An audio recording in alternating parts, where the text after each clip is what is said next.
In agribusiness, it's good news for unemployment rates. The Bureau of Labor Statistics released a report Friday showing unemployment rates fell in 28 states last month. Non-farm payroll employment went up in 34 states. North Dakota continues to lead the way with the lowest unemployment rate at 2.7%. Nevada has the highest. It's over 9%. Recently, I've seen more photos being posted on Twitter, like this one from Matt Nelson in Nebraska. It shows farmers and elevators running out of bin space. With so much unsold corn, they've been forced to pile the grain on the ground. In this morning's analysis, Al Pell talks about the large crop that isn't seeing much movement this year.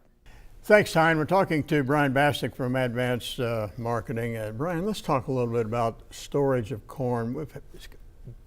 Farmers have built storage and storage and storage, and some guys are already have it full, and I saw the other day where a guy's actually storing on the ground.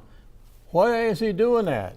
I think we're looking at yields that exceeded expectations in many cases, Al, this year. I think we're looking at, even though storage was built, the crop all came at once during this window here in late September, early October.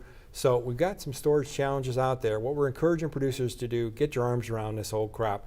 If there's an opportunity to forward price that crop, go ahead and get that forward priced, and you can buy a call option then in case something happens, for example, in South America. If they have a weather problem down here and we get a good rally in the market, they can still benefit from that by having a call option in place. So what you're really saying is that even though you want to store it, you can store it in a bin, but you can go ahead and sell it on paper and you can own it that way. Is that what you're saying? It's nice to have a floor underneath those bushels once they're in the bin. A couple ways you could do that. As I mentioned, you could forward price it and buy a call option.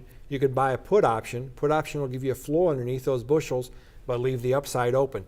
But it's sure nice to have the comfort, the peace of mind when you go to bed at night that you've got that floor underneath that market for corn, because just recently we saw cash corn prices go below $4 a bushel. Some of the guys are telling me that they could do that, and they could also, in some places, whenever they do, they have a basis and take advantage of the basis and also take advantage of the floor, and they double the profit. Yeah, I think the basis for corn is firming up now in many cases. The harvest is complete, so take advantage of that. There are a couple different ways you could do that too, but whatever tools you use, make sure that they give you a price floor but leave the upside open, because you hate to lock in a price and then see something happen, for example, in South America with a weather problem, or China come in here and buy a lot of corn and we get a rally. But it's sure nice to have that peace of mind having a floor in place. Okay, thank you very much. Brian Bastick, been our guest here on Ag Day. Back tomorrow in a moment.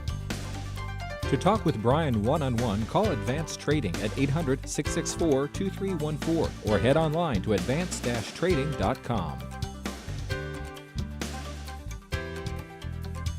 Ag Day, brought to you by Ag Explore. Nurse your soil back to health with the right prescription of Endzone and Prevent.